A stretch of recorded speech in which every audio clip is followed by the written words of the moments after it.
എനിക്ക് ഏറെ പ്രിയമുള്ളവരെ, വായനാരാമത്തിലേക്ക് എല്ലാ പേർക്കും സ്നേഹപൂർവ്വം സ്വാഗതം. ശ്രീമതി ഇന്ദിരാകൃഷ്ണൻ്റെ ഒരു ജന്മത്തിൽ പല ജന്മങ്ങൾ എന്ന നോവലിൻ്റെ അവസാന ഭാഗങ്ങളിലേക്ക് കടക്കുകയാണ് നമ്മൾ.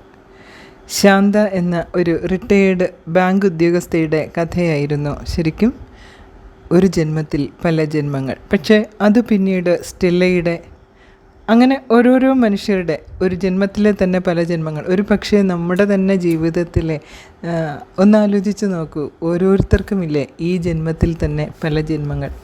അതിനെക്കുറിച്ചൊരു പ്രതിപാദ്യമാണ് ഈ കഥ എന്ന് ആണ് എനിക്ക് മനസ്സിലായത്. ശ്രീമതി ശാന്തയുടെ കാലിന് ഒടിവ് പറ്റി അവരെ അനുജത്തി മല്ലികയുടെ വീട്ടിലേക്ക്, അത് ശരിക്കും അവരുടെ തന്നെ കുടുംബ വീടാണ്, ആ വീട്ടിലേക്ക് കൊണ്ടുപോകുന്നു. അപ്പോൾ ഹോം നഴ്സായിട്ട് കിട്ടുന്ന ആളാണ് സ്റ്റെല്ല എന്ന സ്നേഹവതിയായിട്ടുള്ള ഒരു സ്ത്രീ. ശാന്തയുടെ ഓരോ കാര്യങ്ങളും കണ്ടറിഞ്ഞ് ചെയ്യുക എന്നതിൽ ഒക്കെ കവിഞ്ഞ് ഒരു മകൾ അമ്മയ്ക്ക് കൊടുക്കുന്ന കെയർ അവർ കൊടുക്കുന്നു. അതുപോലെ തന്നെ ശാന്തയും തൻ്റെ ജീവിതത്തിൽ തൻ്റെ ഒരു അവിഭാജ്യ ഘടകമാണ് സ്റ്റെല്ല എന്നുള്ള തോന്നലോടെ അവളെ സ്നേഹിക്കുന്നു. മറ്റൊന്നല്ല എന്നുള്ള ഒരു കരുതലോടെ അവൾക്ക് കൊടുക്കുന്ന ആ കരുതലും അവളുടെ സ്നേഹവും സ്റ്റെല്ലയെയും അവരുമായിട്ട് അടുപ്പിക്കുന്നു. മല്ലിക ശാന്തയുടെ സഹോദരിയാണ്. പക്ഷേ എന്തുകൊണ്ടോ ധനത്തോടാണ് എല്ലാവർക്കും ആർത്തി. ഒരു സഹോദരൻ്റെ ഭാര്യയുണ്ട്, ഹേമ. അവർക്കും ധനം മതി, കാരണം ശാന്ത വിവാഹിതയല്ല. അപ്പോൾ അവർക്ക് മറ്റാർക്കാണ് കൊടുക്കാനുള്ളത്? പിന്നെ എനിക്ക് തന്നുകൂടെ? ഓരോരുത്തരും ആലോചിക്കുന്നു, എനിക്ക് തന്നുകൂടെ? ഇവർക്ക് തന്നെ മറ്റൊരു അനുജത്തി കൂടിയുണ്ട്, ഗീത. ഇങ്ങനെ ഒരു കുടുംബം. അത് കഴിഞ്ഞ് സ്റ്റെല്ലയുടെ കഥയിലേക്ക് പതിയെ നമ്മളെ കൊണ്ടുപോവുകയാണ്. സ്റ്റെല്ല ശരിക്കും പാണൻ ഗോവിന്ദൻ്റെ ഒരു മകളാണ്. 4 മക്കൾ, പട്ടിണിക്കോലങ്ങൾ. ഏറ്റവും വലിയ ദുഃഖം പട്ടിണിയാണ്. ഭക്ഷണം കിട്ടിയില്ലെങ്കിൽ അവിടെ സ്നേഹമില്ല, അവിടെ കരുതലില്ല. അമ്മയായിക്കോട്ടെ, സഹോദരങ്ങളായിക്കോട്ടെ, എൻ്റെ പാത്രത്തിൽ എനിക്കിന്ന് വയറ് വീർക്ക എന്തെങ്കിലും കിട്ടുമോ എന്നുള്ളതാണ് ചോദ്യം. അവിടെ തങ്കമണിയാണ്, അല്ലെങ്കിൽ തങ്കു ആണ് പിന്നീട് സ്റ്റെല്ലയായി മാറുന്നത്. 15 വയസ്സാകുമ്പോഴേക്കും അവരുടെ കുടുംബാന്തരീക്ഷം കൊണ്ട് ആകെ കുത്തിപ്പൊളിഞ്ഞ ഒരു വീട്ടിനുള്ളിലാണ് മുഴുക്കുടിയനായ അച്ഛനും അമ്മയും.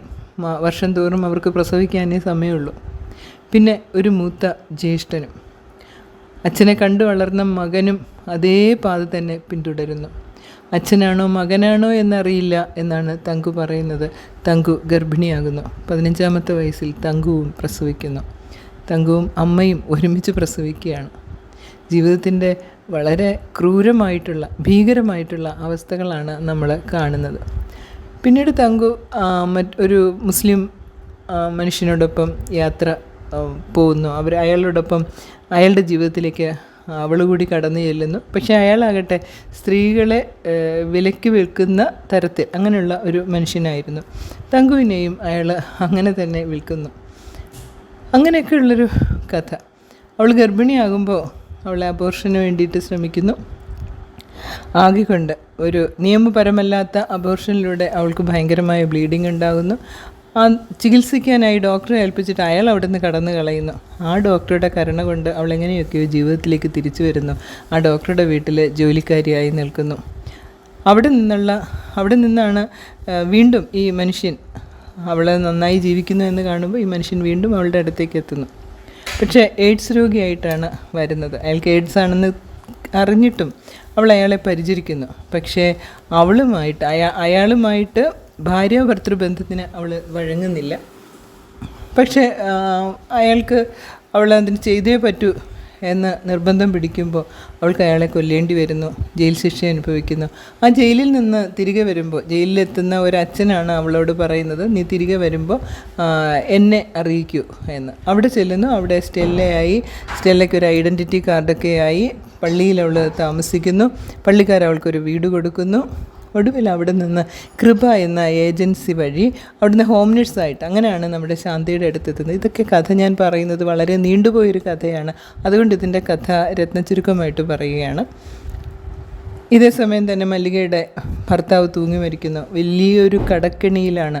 അവിടെയും നമ്മൾ രണ്ടുപേരെ കാണുന്നു. മല്ലികയ്ക്ക് രണ്ടാൺമക്കളാണ്. രണ്ടുപേരും ഒരു ഉത്തരവാദിത്വം ഇല്ലാത്ത അച്ഛനെ കണ്ടു വളർന്നത് കൊണ്ടാവണം രണ്ടുപേരും ഒരു ഗതിയും പ്രാപിച്ചില്ല.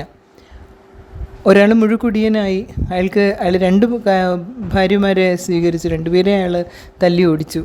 അത് കഴിഞ്ഞിട്ട് മൂത്ത മകനാകട്ടെ ഭാര്യയുടെ അടിമയായി. അവൾ പറയുന്നതെല്ലാം കേട്ടിട്ട് ഉള്ളതൊക്കെ നശിപ്പിച്ചിട്ട് ലക്ഷങ്ങൾ കടമാക്കി. ഇങ്ങനെയൊക്കെയുള്ളൊരവസ്ഥയിലാണ് മല്ലികയുടെ ഭർത്താവ് തൂങ്ങി മരിക്കുന്നത്.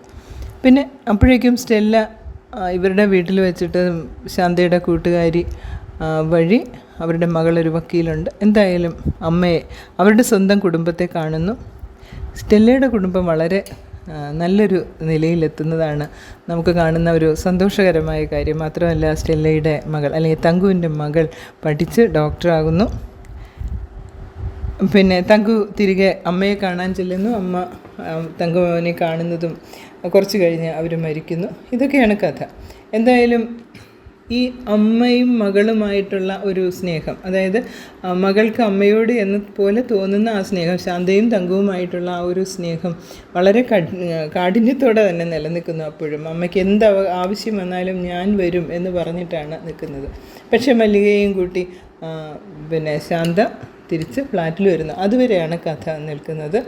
അതിനുശേഷമുള്ള കഥ നമുക്ക് വായിക്കാം. ഇതൊത്തിരി നീണ്ടൊരു ലക്കമാണെങ്കിലും ഈ ലക്കത്തിൽ ഞാനിത് അവസാനിപ്പിക്കുകയാണ്. നിങ്ങൾ കൂടി ഉണ്ടാകും എന്ന് ഞാൻ വിചാരിക്കുന്നു. അപ്പോൾ നമുക്ക് അടുത്ത ലക്കത്തിലേക്ക് കടന്നാലോ? 14ാമത് ലക്കം. വരുന്ന വിവരത്തിന് വിളിച്ചു പറഞ്ഞപ്പോൾ മുമ്പ് സഹായിക്കാൻ വന്നിരുന്ന ഷീബ മുറ്റത്ത് റെഡി. വീട് വൃത്തിയായി അടിച്ചു വാരി തുടച്ചു.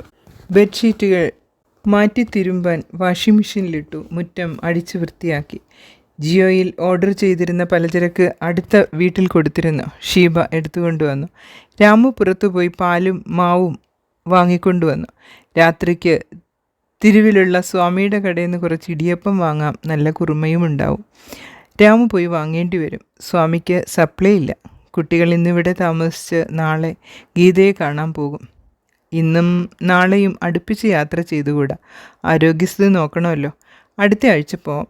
അവളെ കാണണം. കുട്ടികൾ അവിടെ ജോലി സ്ഥലങ്ങളിലേക്ക്. കുറച്ച് ദിവസങ്ങൾക്കകം എന്തൊക്കെയാണ് ജീവിതത്തിൽ സംഭവിച്ചത്? ആരുമില്ല, ഒറ്റയ്ക്ക് എന്ന ചിന്തയേ പോയി. അറ്റുപോയെന്ന് കരുതിയ കണ്ണികളൊക്കെ മുറുക്കി. പരസ്പരം സ്നേഹിക്കുമ്പോൾ കിട്ടുന്നൊരു സുഖം, അതൊന്ന് വേറെ. പാവം മല്ലിക. അവൾക്ക് വന്ന നഷ്ടം ആലോചിക്കുമ്പോൾ സങ്കടം തോന്നുന്നു. അവൾക്ക് ഗോപിയെ അത്ര ഇഷ്ടമായിരുന്നു. ഗോപിയെ സന്തോഷിപ്പിക്കാനായിട്ടാണ് സ്വന്തം ഭാവി തുലച്ചത്. അവളുടെ ചില നേരത്തെ മട്ടുകൾ കാണുമ്പോൾ ഇവളെന്തിനാ MA വരെ പഠിച്ചതെന്ന് തോന്നാറുണ്ട്. തനി പൊട്ടി പെണ്ണുങ്ങളെപ്പോലെ ഗോപി പറയുന്നതെല്ലാം വേദവാക്യമായി എടുത്ത്. സങ്കടമില്ല എന്നവൾ പറഞ്ഞാലും വിശ്വസിക്കാൻ പറ്റണില്ല. ചിലപ്പോൾ പറയും, ഈ കടുപ്പം ചെയ്ത ഗോപിയേട്ടനോട് ഒട്ടും സ്നേഹം തോന്നണില്ല എന്ന്. 1 കോടി രൂപയെങ്കിലും വരുമത്രേ ഗോപിയുടെ സ്ഥലത്തിന്. അങ്ങോർക്ക് എന്താണ് ഒരു ഉപകാരമുണ്ടായത് അതുകൊണ്ട്? ജീവിച്ചിരിക്കുമ്പോൾ വലിയ കാര്യമൊന്നും ഉണ്ടായില്ലെങ്കിലും മരിച്ചപ്പോൾ മക്കൾക്ക് കാര്യമായി. രാമു കട്ടിലിൽ അടുത്തു വന്നിരുന്നു. എന്താ കുട്ടി നിനക്ക് പറ്റിയത്? 2 പെൺകുട്ടികളുടെയും മക്കളുടെയും ശാപം. കഷ്ടം. വല്യമ്മയ്ക്ക് അറിയാലോ, ആദ്യത്തെ കല്യാണം പ്രേമിച്ചിട്ടാ. അവർ 3 പെൺകുട്ടികൾ. മൂത്തതായിരുന്നു എൻ്റെ പെണ്ണ്. അച്ഛന് ഓട്ടോറിക്ഷയായിരുന്നു. നമ്മുടെ അച്ഛനും അമ്മയ്ക്കും തീരെ ഇഷ്ടമുണ്ടായിരുന്നില്ല. ഞാൻ അവളുടെ വീടിനടുത്ത് താമസിച്ചിരുന്നേ. കല്യാണം കഴിഞ്ഞ് 3-4 മാസം കഴിഞ്ഞപ്പോഴേക്കും അവൾ ഗർഭിണിയായി. എൻ്റെ പണിയും പോയി. അന്വേഷിച്ചിട്ട് വേറൊന്നും കിട്ടിയില്ല. ചെലവിന് കൊടുക്കാൻ കാശില്ലാണ്ട് ഭാര്യ വീട്ടിൽ താമസമായാൽ എന്ത് വിലയുണ്ടാവാനാ? അത്യാവശ്യം മിനുങ്ങണ സ്വഭാവം ഉണ്ടായിരുന്നു. അവളുടെ പണ്ടങ്ങൾ പണയത്തിലായി. പേറ്റിന് സിസേറിയനായിരുന്നു. 5 പൈസ കൊടുക്കാൻ ഉണ്ടായില്ല. പെറ്റെണീറ്റപ്പോഴേക്കും ആരും മിണ്ടാണ്ടായി എന്നോട്. ഞങ്ങൾ ഒരുമിച്ച് ജീവിക്കാൻ തുടങ്ങിയാൽ പിണക്കം തീരുമെന്ന് വിചാരിച്ചു. ഇനി ഒരു കുട്ടിയെ പെറാൻ എനിക്ക് പറ്റില്ല. ഇതിന് ഞാൻ പണിയെടുത്ത് പോറ്റിക്കോളാം എന്ന് അവൾ പറഞ്ഞപ്പോൾ അവിടുന്ന് ഇറങ്ങി വീട്ടിലേക്ക് പോന്നു. അവൾ പറഞ്ഞതിൽ തെറ്റു പറയാൻ പറ്റുമോ? പിന്നെ 19 വയസ്സേ അവൾക്കുള്ളൂ. എനിക്ക് 26 വയസ്സ്. നല്ലത് പറഞ്ഞ് യോജിപ്പിക്കാൻ 2 കുടുംബക്കാരും ശ്രമിച്ചുമില്ല. കോടതിയിൽ കളയാൻ കാശില്ല. 2 ആളും ഒന്നിച്ച് പെറ്റീഷൻ കൊടുക്കണമെന്നായി അവളുടെ അച്ഛൻ. എന്തിന് പറയണം? 2ഉം 2ആയി. പിന്നെ കുറച്ചൊരു വീട്ടിലായിരുന്നല്ലോ.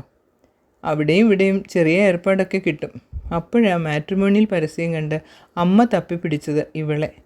അന്നെനിക്ക് പാലക്കാടൊരു ഷോറൂമിൽ ജോലി ഉണ്ടായിരുന്നു. അവളുടെ വീടും ദൂരമല്ല, ഗവൺമെൻറ് ജോലി, സ്വന്തം വീട്.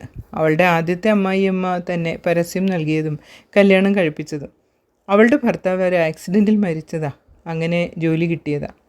മകൻ മരിച്ചപ്പോൾ ആ അമ്മ അവളെ തിരിച്ച് വീട്ടിലേക്ക് അയച്ചില്ല. അവളുടെ അമ്മ ചെറുപ്പത്തിൽ മരിച്ചതാ. അച്ഛൻ രണ്ടാമത് കല്യാണം കഴിച്ച സ്ത്രീയും മക്കളുമാണ് വീട്ടിൽ. അവൾ തിരിച്ചു ചെന്നാൽ അവളെ കറുവപ്പശയാക്കി വെക്കും എന്ന ആയമ്മ. എന്നെ അടിച്ചിറക്കിയതാ അവർ. എന്നാലും അവർ നല്ലൊരു സ്ത്രീയാണ്. മകൻ്റെ ഷെയർ തിരിച്ച് അതിലൊരു കൊച്ചു വീടും വെച്ച് അങ്ങോട്ട് താമസം മാറി. അവരുടെ വീട്ടിൽ മോളും ഭർത്താവും ഉണ്ട്.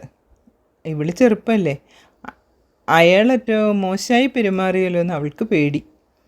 അവരുടെ കാലം കഴിയും മുമ്പ് ഇവൾക്ക് കുടുംബം വേണമെന്ന് നിർബന്ധമായിരുന്നു അവർക്ക്. അമ്മയ്ക്കും അച്ഛനും പോയി കണ്ടപ്പോൾ നല്ല ഇഷ്ടമായി. 6 മാസം കഴിയുമ്പോഴേക്കും എൻ്റെ ആ ജോലിയും പോയി. കൂട്ടും കൂടി തന്നെ കാരണം. കല്യാണം കഴിഞ്ഞപ്പോൾ ആയമ്മ ഞങ്ങളെ ജീവിക്കാൻ വിട്ട് അവരുടെ വീട്ടിലേക്ക് പോയിരുന്നു. എൻ്റെ ഭാര്യയാണെങ്കിൽ പഞ്ചപാവും, എല്ലാം സഹിക്കും. അവരോട് പറയില്ല. എൻ്റെ കോംപ്ലക്സ് ഞാൻ അവളോട് തീർത്തു. അവൾക്ക് ശമ്പളമുള്ള കാരണം കാര്യങ്ങൾക്കൊന്നും ബുദ്ധിമുട്ടില്ല. എനിക്കൊരു ഗ്യാങ് ഉണ്ടായിരുന്നു. ഇടയ്ക്കിടയ്ക്ക് ടൂറടിക്കലും കള്ളു കുടിക്കലും. ആദ്യത്തെ ഭാര്യ പോവാൻ കാരണം എൻ്റെ പിടിപ്പുകേടുണ്ടാ. 2 കീറ് വെച്ച് കൊടുത്താൽ ഒക്കെ അനുസരിച്ചേനെ എന്നാണ് അവരുടെ വാദം. അത് പ്രയോഗത്തിലാക്കി അവളെല്ലാം സഹിച്ചു. ഒന്നും പോയി, രണ്ടാമത്തേത് പോരാത്തതിന് ഒരു മോനും. മോനെ നോക്കാൻ ആയമ്മ വന്നു നിന്നതോടെ ഒക്കെ മാറി. അവർക്ക് കാര്യങ്ങൾ മനസ്സിലായി. കുടിച്ചിട്ട് വീട്ടിൽ കയറിയിട്ടുണ്ടെങ്കിൽ കാല് തല്ലി ഒടിക്കുമെന്ന്. അവളുടെ മേലെ ഒരടി വീണാൽ കൈ കൊത്തുന്നു. എന്നാൽ അതൊന്ന് കാണട്ടെ എന്ന് എനിക്കും. ഒരു ദിവസം ചെന്ന് കയറുമ്പോൾ ഡ്രസ്സൊക്കെ പാക്ക് ചെയ്ത് ഉമ്മറത്ത് വെച്ച് ഉമ്മറത്ത് കാവൽ. കള്ളു കുടിച്ച് ഇതിനകത്ത് കടക്കാൻ പറ്റില്ല എന്നവർ. നിങ്ങൾക്കെന്താ അധികാരം? എൻ്റെ ഭാര്യയുടെ വീടല്ലേ എന്ന് ഞാനകത്തേക്ക് ബലമായി കയറാൻ നോക്കി. അവർ സൂക്ഷിച്ചു വെച്ചിരുന്ന ഈസി ചെയറിൻ്റെ വടി കൊണ്ട് തലങ്ങും വിലങ്ങും പൂശി ഓടിച്ചു. ഡ്രസ്സ് എടുത്ത് പുറത്തേക്കിട്ടു. എനിക്കവരോട് ഒരു വിരോധവും ഇല്ല വല്യമ്മേ. അവർ കാരണം ഞാൻ നന്നായി. അവിടെ നിന്ന് ഇറങ്ങി വീട്ടിൽ വന്നാൽ അമ്മ കയറ്റില്ല. താമസിക്കാൻ സ്ഥലമില്ല, ഭക്ഷണം കഴിക്കാൻ കാശുമില്ല. ഒരു സ്കൂട്ടറും കുറേ ഡ്രസ്സും. കൂട്ടുകാരൊക്കെ കൈയൊഴിഞ്ഞു. റെയിൽവേ സ്റ്റേഷനിലും ബസ് സ്റ്റാൻഡിലും ഒക്കെ കിടന്നു. പ്രസാദം കൂട്ടുകൊണ്ട് വിശപ്പടക്കി. പല ദിവസവും പട്ടിണി. അവസാനം ഒരു കൂട്ടുകാരൻ്റെ അനിയൻ്റെ അടുത്ത് ചെന്ന് തിരുപ്പൂര് ഒരു ചെറിയ ജോലി കണ്ടെത്തി. ഒരു കുഞ്ഞു ചായ്പ് താമസിക്കാൻ, ഒരു സ്റ്റൗ, 2 കുട്ടിക്കലം, ഒരു ചില്ല് ഗ്ലാസ്, ഒരു ബക്കറ്റ്, ഒക്കെയായി സ്വന്തം ജീവിതം. അവിടുന്ന് ഞാനായി. കാശില്ലാത്ത കാരണം കുടി നിർത്തിയിരുന്നു. ഭക്ഷണത്തിനും ചില്ലറ കാശിനും വേണ്ടി സപ്താഹവേദികളിൽ കയറി തെറ്റുകൾ തിരിച്ചറിഞ്ഞു തുടങ്ങിയിരുന്നു. അവിടെ നിന്ന് തന്നെ ജോലി മാറി മാറി ഇപ്പോഴും തിരക്കേടില്ല. അതിനിടയ്ക്ക് വെറുതെ രേഖ ചേച്ചി ഒന്ന് വിളിച്ചതാ. പിന്നെ ചേച്ചിയുടെ ക്ലാസ്സുകളും ഒക്കെ ആയി. ഞാനിപ്പോൾ നല്ല കുട്ടിയാണ് വല്യമ്മേ. രേഖ ചേച്ചി ആ കുട്ടിയും അമ്മയും ഒക്കെ ആയി കോണ്ടാക്റ്റ് ഉണ്ട്. എന്നെ നല്ലൊരാളാക്കി അവരെ ഏൽപ്പിക്കാമെന്ന് ഏറ്റിട്ടുണ്ട് അത്രേ. ഒരു സിനിമ കഥയ്ക്കുള്ള സ്കോപ്പില്ല എൻ്റെ ജീവിതം. രാമു കണ്ണ് നിറച്ചുകൊണ്ട് ചിരിച്ചു. എന്നാലും ഒരു സങ്കടവും ശാപവും തീരില്ല വല്യമ്മേ. ആദ്യത്തെ കെട്ടിയവളുടെയും മോളുടെയും. ഞാൻ പിരിഞ്ഞതിന് ശേഷം കണ്ടിട്ടില്ല രണ്ടിനെയും. അവളുടെ അച്ഛൻ മരിച്ചു. അവളും ഡിഗ്രി കഴിഞ്ഞ് ചേച്ചിയും ഒരു തുണിക്കടയിൽ പോയി ആ കുടുംബം കഴിയുന്നു. താഴെയുള്ളവൾ ബിടെക്കിന് പഠിക്കുന്നുണ്ട് അത്രേ. ജോലി ശരിയായാൽ കുട്ടിക്ക് എന്തെങ്കിലും അയച്ചു കൊടുക്കണം. വേറെ ഒന്നും ചെയ്യാൻ പറ്റില്ലല്ലോ. തെറ്റ് പറ്റാൻ എളുപ്പം, തിരുത്താൻ എളുപ്പമല്ല. വല്യമ്മ കിടന്നോളൂ. ഞാനെൻ്റെ പാണ്ടക്കെട്ടഴിച്ച് വല്യമ്മയെ കൂടി സങ്കടപ്പെടുത്തി. കവിളത്തൊരു ഉമ്മ വെച്ച് അവൻ കിടക്കാൻ പോയി. കുട്ടിക്കാലത്ത് മല്ലികയുടെയും ഗീതയുടെയും മക്കളിൽ മത്സരിച്ച് ഉമ്മ വെച്ചിരുന്ന കാലം ഓർത്തു. എൻ്റെ വല്യമ്മ എന്ന് തല്ലൂട്ടാവും. ഓരോ കാലം ഓരോന്നിനും. ഗുരുവായൂരപ്പ കാത്തോണേ.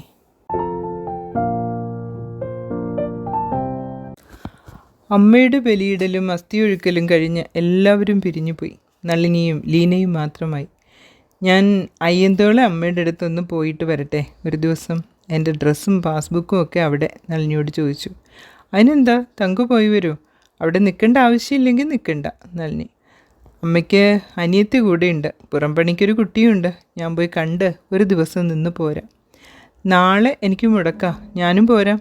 എനിക്കും കാണണം അവരെ. എൻ്റെ തങ്കുവിനെ മോളെപ്പോലെ സ്നേഹിച്ചതല്ലേ. പിറ്റേ ദിവസം തന്നെ നളിനിയുടെ കൂടെ അമ്മയുടെ അടുത്ത് പോയി. അമ്മയ്ക്ക് സന്തോഷമായി. ഒരു ദിവസം കഴിഞ്ഞേ പോകുന്നുള്ളൂ എന്ന് പറഞ്ഞപ്പോൾ ഏറെ സന്തോഷം. അമ്മയ്ക്ക് എപ്പോൾ ആവശ്യം വന്നാലും വിളിച്ചോളൂ, തങ്കം അവിടെ ഉണ്ടാവും നളിനി.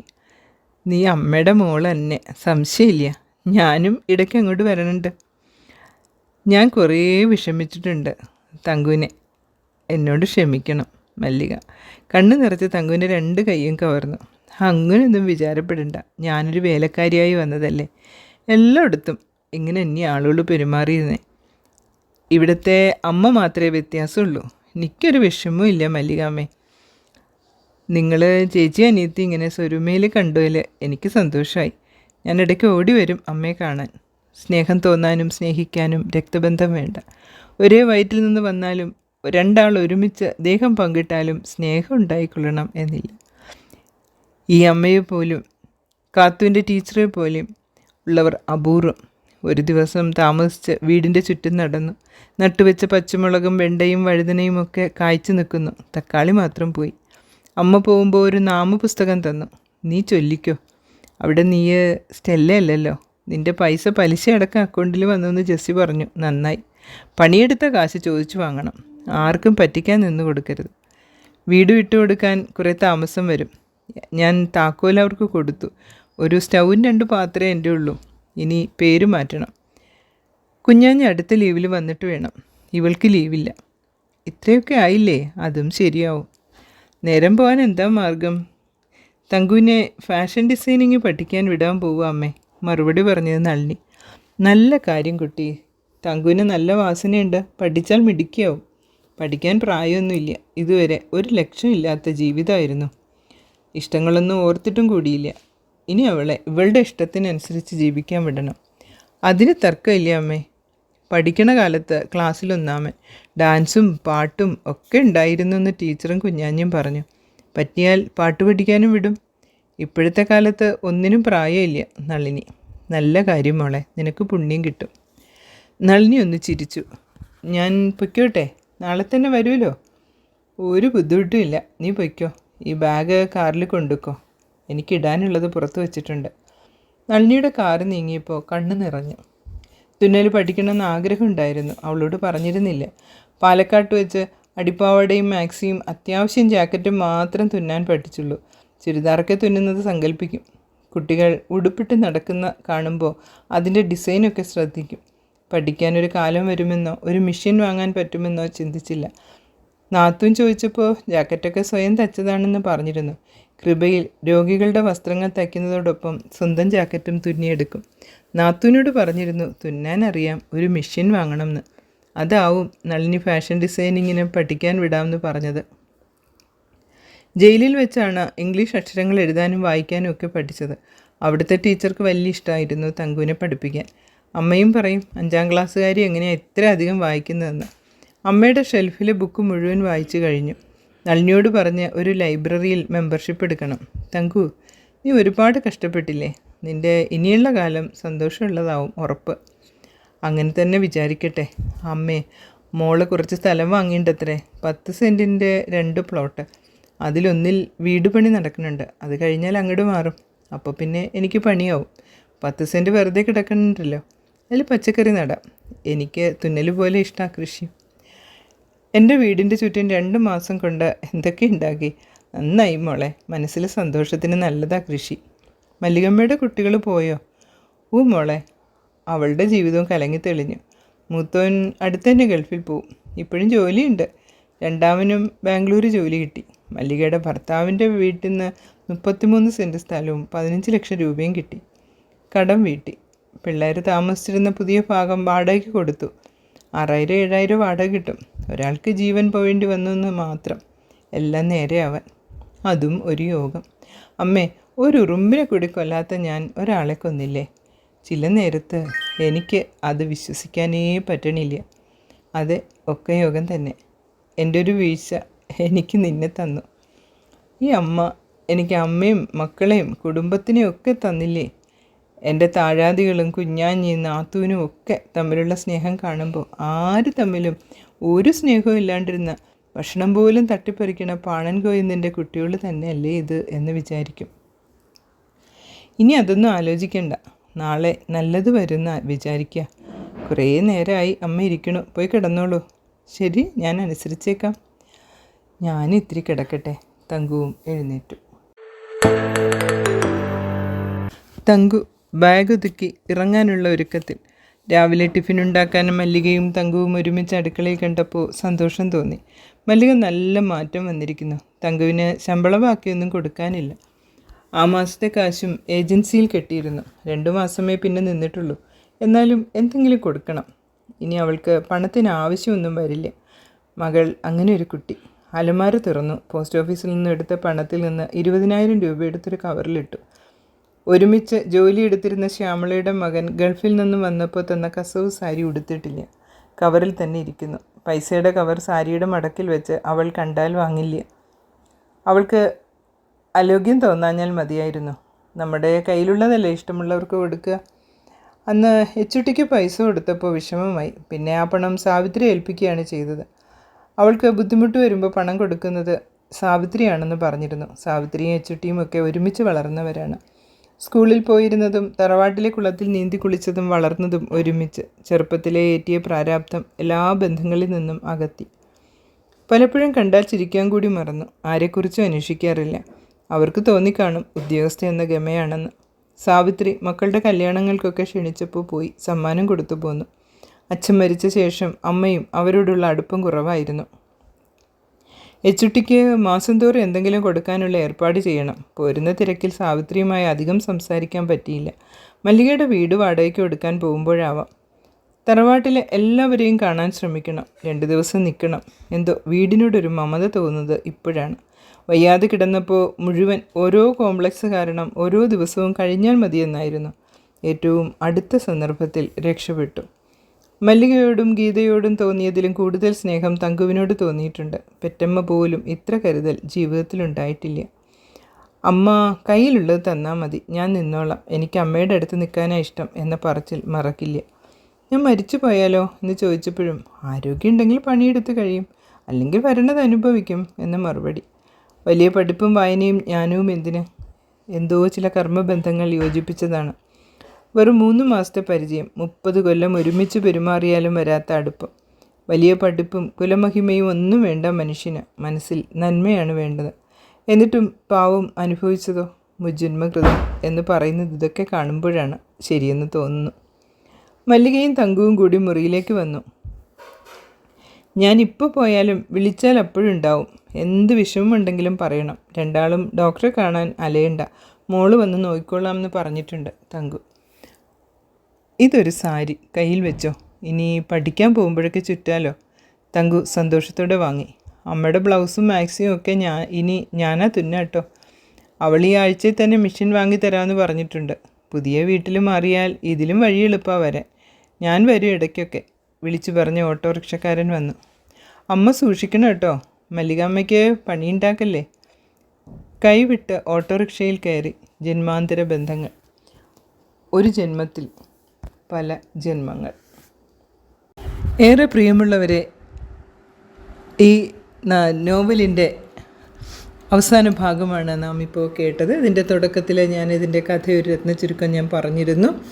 ഇത് അവസാനത്തെ ലക്കമാണ്. വളരെ ശുഭപര്യവസായിയായി ഈ നോവൽ അവസാനിച്ചു. ഇന്ദിര ചേച്ചിക്ക് ഒത്തിരി സന്തോഷം ഞാൻ അറിയിക്കുന്നു. ഈ നോവൽ വായിച്ചപ്പോൾ ഒത്തിരി പേര് നല്ല നല്ല കമൻസ് പറഞ്ഞിരുന്നു കേട്ടോ. ഒരു പ്രിയപ്പെട്ട ഒരു ശിവശങ്കരൻ എന്നയാൾ, പിന്നെ അംബിക, സുധി, ബീന, രഘുവർണൻ, ശ്രീ മുരളി, ശ്രീ മോഹൻദാസ് സാർ, ശ്രീ പവിത്രൻ സാർ, പാർവതി, പിന്നെ കഴിഞ്ഞ ചാനലിൽ എനിക്ക് നഷ്ടമായ ചാനലിൽ എൻ്റെ കൂടെ ഉണ്ടായിരുന്ന ഒത്തിരി പേര് എന്നോടൊപ്പം തിരിച്ചു വന്നു. രമേശ് സാറ്, അങ്ങനെ ഒരുപാട് പേര് പറഞ്ഞാൽ, അതുപോലെ വത്സല, എനിക്ക് അവരുടെ എല്ലാം പേര് ഞാൻ ആരെയൊക്കെയോ വിട്ടുപോയിട്ടുണ്ട് കേട്ടോ, സദയം ക്ഷമിക്കണം. എല്ലാവരും എനിക്ക് ഏറെ പ്രിയപ്പെട്ടവരാണ്. ഇതൊന്നുമല്ലാതെ കമൻ്റ് ഇടാതെ കേൾക്കുന്ന എത്രയോ പേർ. ഒരുപാട് സന്തോഷവും സ്നേഹവും നിങ്ങളോടൊപ്പം ഞാനും പങ്കുവയ്ക്കുന്നു. അടുത്ത ലക്കത്തിൽ വീണ്ടും കാണാം. പിന്നെ ഞാൻ പറയാൻ മറന്നുപോയ എൻ്റെ പ്രിയപ്പെട്ട കൂട്ടുകാരി ഓമന, എനിക്ക് എന്തെങ്കിലും കുഞ്ഞു തെറ്റുകൾ വന്നാൽ പോലും എനിക്ക് പറഞ്ഞു തരുന്ന എൻ്റെ പ്രിയപ്പെട്ട ഓമന. അങ്ങനെ എന്നെ ഈ കഥാവഴിയിൽ ഒരുപാട് സഹായിച്ച ഒത്തിരി പേരുണ്ട്. എല്ലാവർക്കും നന്ദി, നമസ്കാരം. അടുത്തൊരു കഥയുമായി ഉടനെ.